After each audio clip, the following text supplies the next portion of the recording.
Well, good morning. We have a very fall morning and lots of fog, and I am taking you out to the greenhouse to kind of show you what I've done as far as our wreath making setup goes.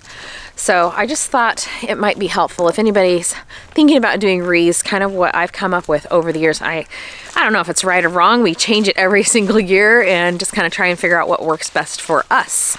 So generally here on the farm we have all of our row crops come out of the greenhouse, and we did this last year and it worked pretty well. And the reason I transitioned our just a small space of our greenhouse into a wreath making production is because it's a lot warmer in here than it is in my studio. We've dipped down into the low 30s and even in the 20s the last couple days, and it has just been super chilly.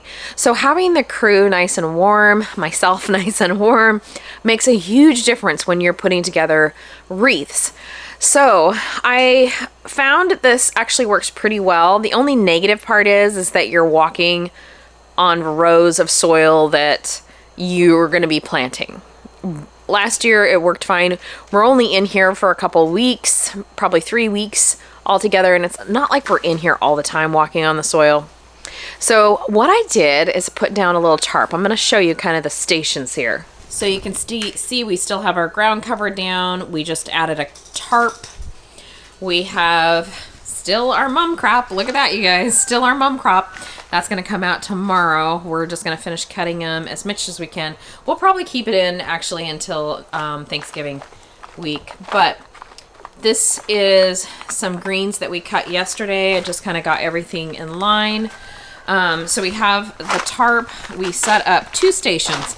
So we have a long 6-foot table here, a wreath maker, come over here, another wreath maker, 6-foot table, and then I always do like a wheelbarrow to pull out our product. And then this little space here is just kept for greens that come in so they don't get all dirty. So I'm gonna back up here so you can kind of see.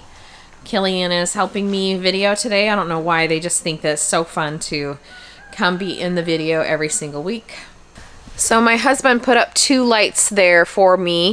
You can see them on the ceiling. They're just kind of some LED lighting so that I can work late into the night. So it starts to get really dark around 6 o'clock. You saw in my last video, it was early yet and it's completely dark. So this allows us to work pretty late into the evening when we have our big orders that we need to fill. So it works actually pretty well. The other thing I did was these racks over here behind me. These are just the racks that we do propagation trays on. They've got LED lights on them as well. So I have one here. I can plug it in for extra lighting if we need it. And this is where the finished wreath will go. I'm not sure how this is all going to work, but the finished wreath will go here. And then over here, don't mind all my snacks. These are like I'm living on coffee, tea, trail mix. Okay, cleaning gun. So this is where we've got the 2 different pine cones, the 2 different styles of bow that we're doing. And so we'll finish them off with just some wire and what recipe we're using. I did bring out our packing stuff. So, but I'm actually going to do the packing. The packing is going to be in the main studio just to keep the boxes clean. But this is kind of how we keep track of the 3 different. We have a 24-inch, an 18-inch, and then we have a grapevine wreath. So I just did GV. 18 is in red, 24 is in green. So when we're labeling the boxes, this goes on the outside of the box, and then we'll tape it up with some boxing tape. We use twine, and then I also use brown paper to wrap them. So this is kind of cool. We've put this together over the years. It doesn't look like much, but it kind of gives us our recipe, what we're doing, what size of ring to use, all the things, so that if somebody just walks in and needs to know, like sometimes you kind of have to refresh your memory on what the recipe is. So it's just like when you're doing any mass production, like I've talked about in our other videos, when we're doing like corporate event design or anything like that, the first couple wreaths we do, it takes a lot of time, a lot of thought, a lot of creativity to come up with the style that we're going to do. And then we kind of write down the ingredients and then we just whip it out. It's kind of like the first time you make bread or the first time you do anything, you kind of like, it takes a while to kind of read the recipe and go through it. And then years later, it becomes like an family tradition to make, this type of bread and you know it by heart. That's kind of how our wreaths go, or how I liken it. So it's pretty, the first couple ones I do are a little bit jerky, take me some time, and then we get the recipe down, and then we just kind of whip through, and there's can be really good conversation, lots of music, a lot of fun times, and I really enjoy this time of year because you do create this beautiful Christmas holiday spirit with the crew, and just, I don't know, I love Christmas. So anyways, that's kind of our setup. I will show you as we go throughout this week, as we start our wreath making, kind of how we make them, and yeah, I hope you enjoy this. So today I'm making a grapevine wreath, and I've gotten it down. I've gotten 2 done so far, but I wanted to talk a little bit about the grapevine wreath. In years past, we've always made our own grapevine wreaths, but for some reason this year, fall came super late. Well, summer went really long, so the leaves stayed on the grapevines. We live in wine country, so there's grapevines everywhere. And so we'll go out into the fields and cut the branches. We sometimes do it in the fall for the next year. We've used up all of our grapevine wreaths, so this year we didn't have any. And so when I went out to go cut our grapevine wreaths, they still had a lot of foliage on them. And the time it took to take all the foliage off and bend those into the ring, unfortunately, would have costed me way too much money. So I decided to go ahead and order in from a local company that bends grapevine wreaths. And I ordered them wholesale so that it matched what it would have cost me originally to make the grapevine wreaths. I don't know if that makes sense. But in the end, and also I guess because our orders have increased by a tremendous amount, that it just makes more sense for me to do this. So it's kind of like when we butcher our chickens. I know Jason just butchered a whole bunch. We talked about going ahead and just having someone else do it for us, partly just because of the time. I don't mind having the chickens here and knowing what I'm feeding them and letting them pasture graze and actually help me, manage the little weeds that are in with the roses and the peonies and all that out in the field. It works actually really, really well for us. But in the end, it just makes more sense for somebody to butcher and to get them all processed for us. So that's what I'm doing. So I'm just going to take you along as I make the grapevine wreaths and kind of tell you a little bit why and how I came up with this recipe. Okay, so I wanted to go over the ingredients for the grapevine wreath. So what I started with was, this is an 18-inch wreath base. And then design's going to be kind of a long swaggy at the bottom. So I have, this is the coastal redwood or a sequoia. And then this is going to be the base that's going to go like this, I guess, at the bottom of the wreath. I'm going to show you all this, but this is basically the materials I'm using. So coastal sequoia, or called a redwood, a giant redwood. And this one is also a type of sequoia. And this is a giant sequoia, I believe. I might have to put the names here for you. But this one's a little bit more prickly. It's soft if you go this direction, but I love the texture of it, and that's why I'm using it. It's really pretty, and it's kind of a lighter green, but gloves are a necessity. Also in this recipe, we have some beautiful juniper. Now this grows over in Eastern Oregon, so we buy this in or collect it ourselves. This I collected, or my husband did actually, but it just has, I like the smell. Some people don't like the smell of it, but I definitely like it. And I love it for those blue berries. Aren't those pretty? Leave me a comment whether or not you like the juniper smell. So it's going to be a 50-50, I think, on the comments. So the other thing is we get our Noble. We buy it in as well. We buy them in from what we call mountain men around here. So this particular Noble grows in the high mountain area. So it's at about 1,000 feet or higher, and it's kind of a trek to get. So we buy this in bulk. The rest of the stuff, the sequoia, the juniper, the holly, you'll see in my next wreath. The, what else we're using? Oh, no, that's it. That's all we're using, that we go and cut ourselves. Oh, and pine. So we cut our own pine. And then the rest of it, we have a blue ice cypress and then a lemon type cypress that smells kind of lemony, and both of them are kind of a brighter color. I'll show you those later. So we're just going to focus, I'm jumping ahead, you guys.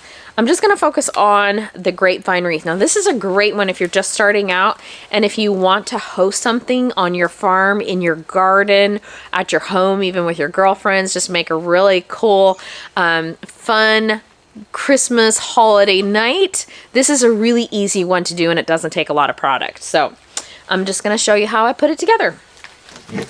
Some of the tools that I like to use is definitely having one of these little brushes to clear off tables as I go. I like to have a really clean workspace, because when you don't, it becomes this huge mess, and it gets a little overwhelming, especially if you're on a timeline like I am today.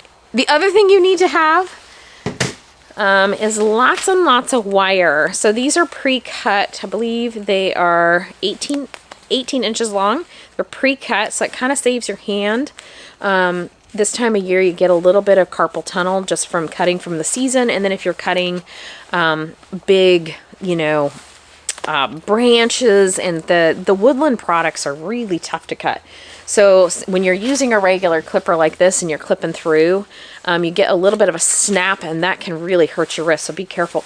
We just went through and sharpened all of our clippers, all of our big loppers, everything, so just to kind of help us not have any injuries this year. I'm getting older and I can feel everything. So anyways, this is a really easy wreath. Join me as I put it together. Okay, so I've got my wreath. I'm going to go ahead and start. This is super simple, you guys.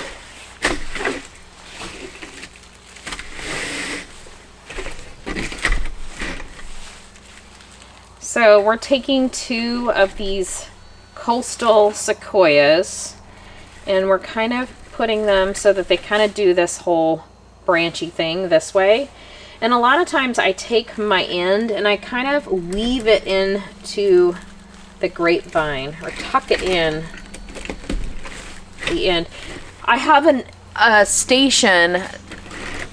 So I have a station that is over on the other side that we do a lot of the, what we call editing, taking out bits we don't like.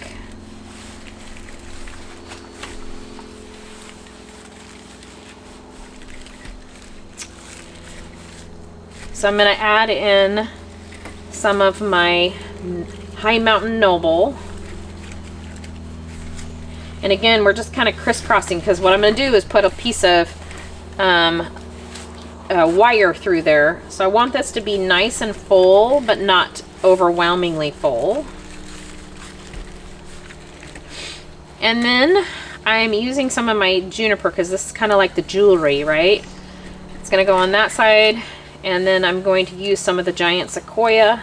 It's just cut into a fairly short piece. So I had somebody pre-cut all this for me, just because my hands are really sore. So yesterday we went through and cut a whole bunch. And so I'm just kind of getting it to where I like it. So I'm just going to reach through.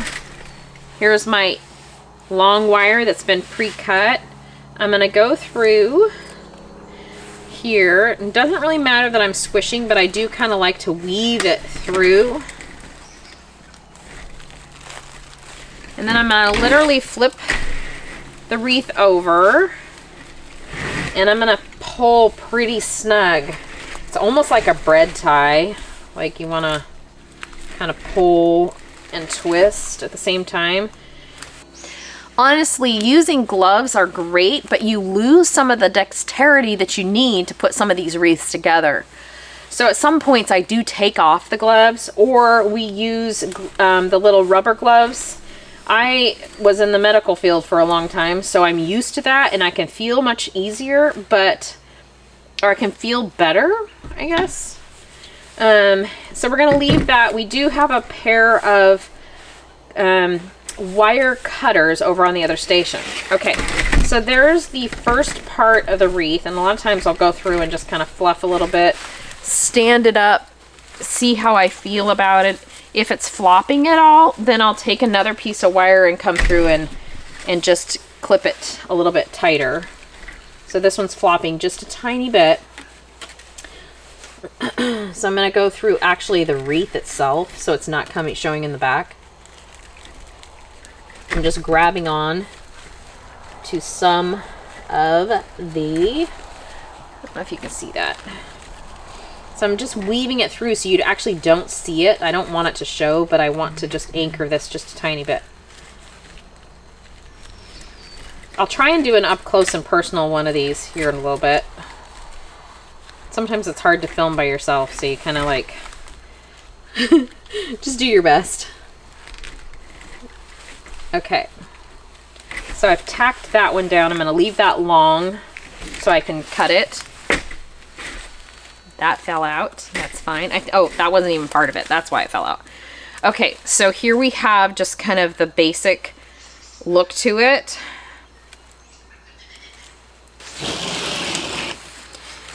So this is what we call our finishing table. So I've got my wire cutters here. They need a little oil. They're just giving me a little grief this morning. So I'm going to snip that off, tuck that under so nobody like hurts their fingers. I don't want people grabbing the wreath and then getting poked by it. So I always tuck those under and hide them.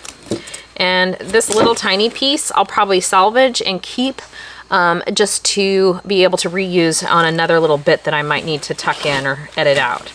So this is the point where we're going to add, we have redwood pine cones. So the recipe calls for 3 redwood pine cones. They've been pre-wired. Again, we did that yesterday. We got completely set up for today. And so I'm going to take 3 of these redwood pine cones, and I'm going to just twist them together, okay? Just twisting, and then I'm gonna separate those wires so now that I can attach it to my wreath. So I want the pine cones to be a little bit lower.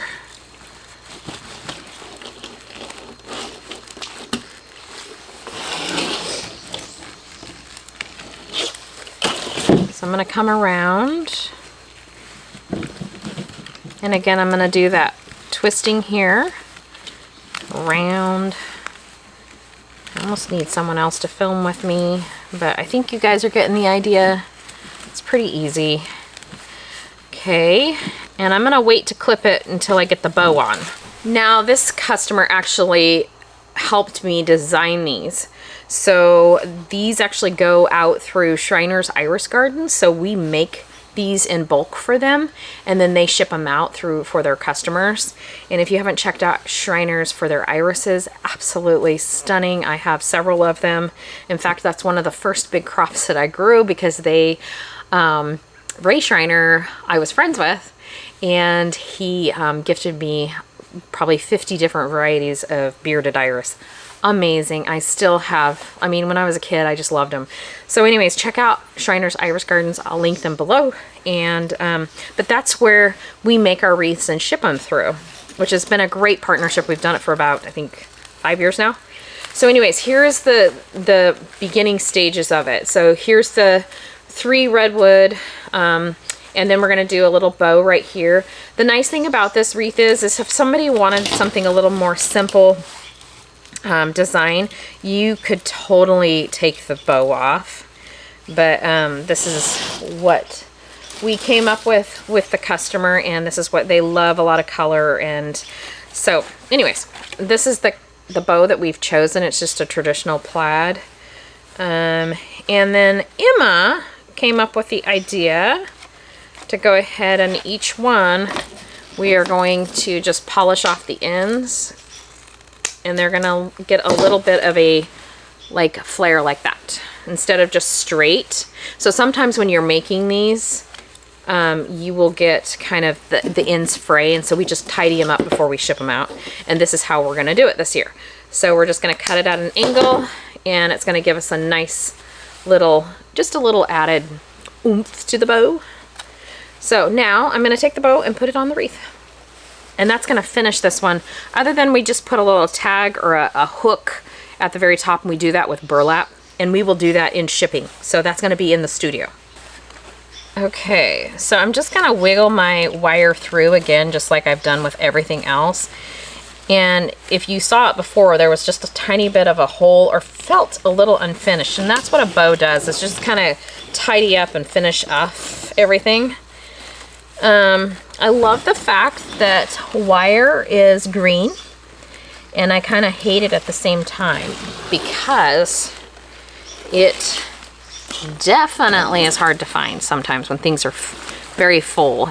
On our other wreaths, we struggle with it a little bit because they're so full of greenery. Okay, so then I'm just going to give it a nice tie like that, get it on there, and then I'm just going to tidy up all the little ends here. Cut them. I totally need to get this oiled.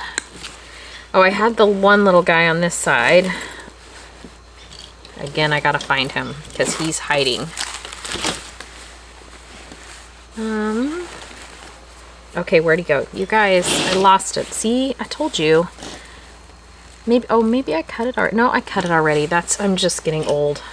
Okay, so I'm gonna show you guys. Kind of like just play with this a little bit. And what's kind of cool about these pine cones is you can kind of manipulate everything around because everything's wired. This is a wired bow, wired pine cone. Anyways, okay. There you have it. This one is called, we're calling this wreath, we have to name them every year. We're calling it the Gathering. I don't know, I like that word. The other one's gonna be called the Homestead. The Homestead, I think, is, I always put a little story with every one, so if you go to their website, you can read the story. I believe it's on there. I think they think I'm cuckoo, but anyways, here is the wreath. Isn't that cute? I love it. I'd hang this up. It's pretty cool. So sometimes if we're going too fast, the editor will come and say, oh, we might need a little more redwood, or, you know, I don't like how this is hanging. Let's get another piece in here. They'll come over and do that. Super easy once that little wire is in there right here, this little wire. So you can just tuck a little bit more in and it works out. And in case, I'm gonna do it on this one because I think it just needs a little bit more of that coastal redwood. So I went ahead and started lining up the wreaths. I've got 10 of these to do today. I've gotten 4 done in a matter of, you know, it's always slow at first, matter of an hour so far.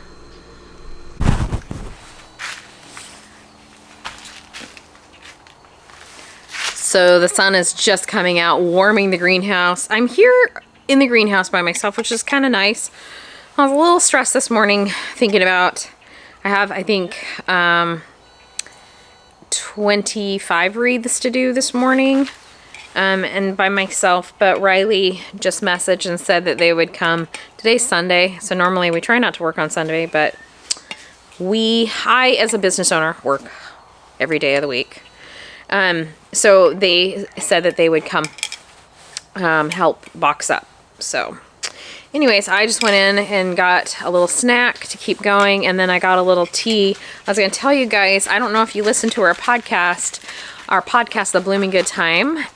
This last week, we had a guest on. Her name is Chandrea, and she owns a small little company just, I guess she's just a little north of us, and I met her at the farmer's market when I first started doing farmer's market, so you'll hear a little story there about it. But she owns a small little company called Free Wild She, and she gave us this amazing tea. This one's called Cardamom Rose, Oh my gosh, you guys. It kind of has a Christmas vibe, and I'm a sucker for cardamom, so I love it. But anyway, she gave us a coupon code for you to use, which was super generous of her to do. So if you go to freewildshe.com/Crowley House, you can get 10% off your order, which is, she makes teas and she makes bitters. Oh my gosh, you guys, yes. Great stocking stuffers, beautiful packaging. Anyways, check her out. I'll put a link below. But just an idea for Christmas is coming up. And since this is kind of a start of our holiday Christmas, I thought to go ahead and share that with you. And because this is absolutely delicious, hands down. So anyways, I'm finishing up. I'm on to the next set of wreaths. So I finished up all the grapevine wreaths, and now I'm on to what we're calling the homestead wreath, which is super cute and lots of color. And it's actually a traditional style wreath. We make it in 2 different sizes, an 18 and a 24. And yeah, it's super cute. You're gonna love it. A special thanks goes to today's sponsor of this video, HISEA Boots. It's that time of year on the farm that boots are essential. From the wet and cold days to the muddy, mucky work, we love our new HISEA boots. They're stylish, comfortable, easy to clean, very affordable, and with a 100-year warranty, you cannot go wrong. I'll put a link below this video and use coupon code Crowley12 for 12% off your purchase. Thank you again, HISEA Boots. We love it. So Emma and I are out making a few wreaths, some for the pop-up shop, and then some we are doing for the orders that are going out. They're shipping out, actually. So this wreath is one of the last wreaths that I have tonight. And so I thought I would show you kind of the recipe for it and kind of how I put it together. So this wreath is called the Homestead. I love that name, but it's a very cozy traditional look, which is of evergreens and pine cones. So it's like a ponderosa pine cone, evergreen, some holly, and I'm going to show you the greens and textures we're using. So this is called High Mountain Noble, and it grows here in the Northwest, about 1,000 feet. So we get this and buy it in because it's a trek to get it. We have some pine, which I love, just gives kind of a whimsical feel. Now the thing with pine is it doesn't last quite as long as the Noble. And Noble's fun to work with for wreaths because it's so soft. Same with pine, it kind of gives you that really fantastic texture that everybody loves. We have some lemon cypress. Now if you were to smell this, it smells amazing. It smells just like lemon if you rub up against it. Now what this is just gives a little bit of a brilliant kind of pop of color on the wreath. And then we have some blue ice cypress, or it's called Arizona cypress. It's kind of a more rare type, but this one is a wonderful kind of spicy smell, which I love this one. All of them are excellent to work with your hands. You don't really need gloves, other than you do get a little sappy occasionally. So we have a box of holly, which is our accent piece for this particular wreath. And that just goes in three little bunches. So we're doing a buffalo plaid ribbon on this particular wreath as well. This is per the customer's request. We always, and when we're doing big orders for companies, we let them kind of pick and choose a few things, and it makes just that they can have a part in what the design is, but that's going to be going on the wreath as well. So Emma's cutting behind me, just getting ready to do the wreath. I believe this wreath is 24 inches, so it's a pretty big wreath. I have it measured out on my clip. I guess it's like my wreath maker. What's really cool about the wreath maker is it comes as a kit as far as the metal bits and parts, but then you have to build the table. So I have 2 of them. One of them is a little bit larger and one's a little bit smaller, and I'm going to show you the difference between the 2 and what I like about each one.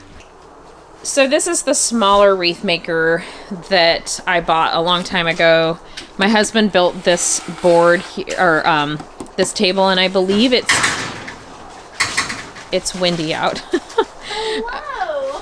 I believe it is 24 by 24 by 24 by 24 square, I guess. And so the nice wreath, it might be 25 actually, square. And then this is the other table, which is about 4 feet by 3 feet. It's messy, but that's because we've been working. That's a good thing, right? But this one I really like as well. It just has a little more space for you to put all your bits and pieces on. And you can stack up wreath rings and that kind of thing. This one I was given. Everybody has their own table that they absolutely love to work on. So anyways, we are going to get this done because we're losing light. It's getting dark. And I'm just going to take you along as I put it together.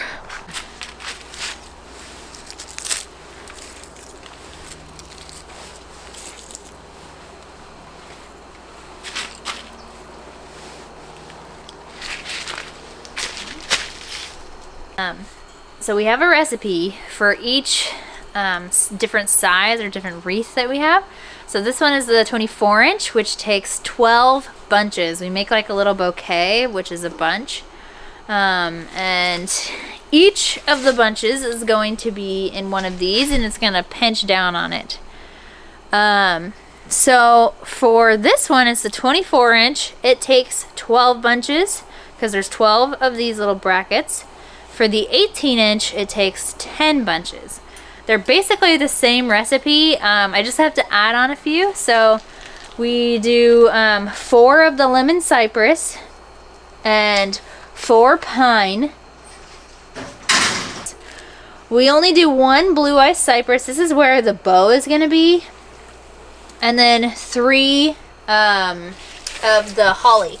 So anything that we want to be like a focal point, like either the holly or the pine cones, we do sets of 3 because that's what usually looks really nice on the wreath. So I'm going to go get pine cones, and I'm going to put pine cones on 3 of the pines because I feel like that matches.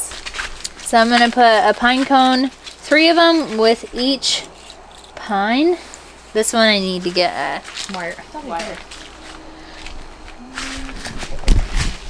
So on the pine cones, we either have a wooden dowel that is connected to it by wire. I'm gonna have to go close that. Yeah. We even have a wooden dowel connected to the pine cone, or we go ahead and do this trick, which is weaving through a piece of wire around a pine cone, and almost like doing a bread tie, twisting it, and then that gets clamped into the clamp. Yeah, so I'll lay it down like that. It's almost like giving it a stem for the clamp to clamp onto. It works really well for the most part. And we do the same thing with the bow. So we'll put the bow with a wire down so it almost has a stem, and we'll stick it in with the ice cypress. And yeah, that's the recipe.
You want to talk about the bow? Okay, I forgot to put the bow in, so now I'm just wiring on. So when you do that, you just kind of find a spot that you want it and twist on the back, and then we'll cut those a little bit short. But yeah, there's the wreath. I haven't made one of these in a while, so the girls are much better than I am, but there you go. I don't know about that. Oh man. I did make a pretty good one the other day. It definitely needs a little editing, so I'm going to look at this tomorrow, I think. Just walk away for a while. And it's a pretty big wreath. It's really pretty though. You know, I personally don't like the 24-inch ones as much. I don't either. I feel like with the 18-inch, you can still get that big look. Yeah. But it just looks a little more natural. I don't know what it is. I know. I think if you had a big door. So what I'm doing is going in and kind of editing some of the little ones that are kind of like, you know, you can get the inside because we make them so full. It just kind of hides the center, and so you're like, is that a wreath or is that just a blob of evergreen? So I'm just going in and kind of clipping out. And then the other thing I'll do is also look at the outside. And sometimes it's nice to have somebody help you do this portion of it. And you can kind of do a little haircut trimming, especially these back guys, making sure that and you don't want to do too much, because I do like how natural they look, but I want it to look round and somewhat not so, like, I don't know, not so fluffy. Floofy? Guys, do you notice how dark it is already? What time is it? It's just 5 o'clock. 5 o'clock? 5 o'clock. But thankfully we have these lights. Have nice lights hanging up. Yeah, Jason did those for us. Okay, so I think that looks a little more round. Yeah, that looks really good. Yeah, so you can kind of see the inside. So I was just giving it a little bit of a haircut on the outside. And then we're just gonna get a little twine for back here. They'll hang it up and we'll put it in a box and ship it off across the United States. It's really pretty, it smells good. I think it's all that lemon cypress and stuff in it. I don't know.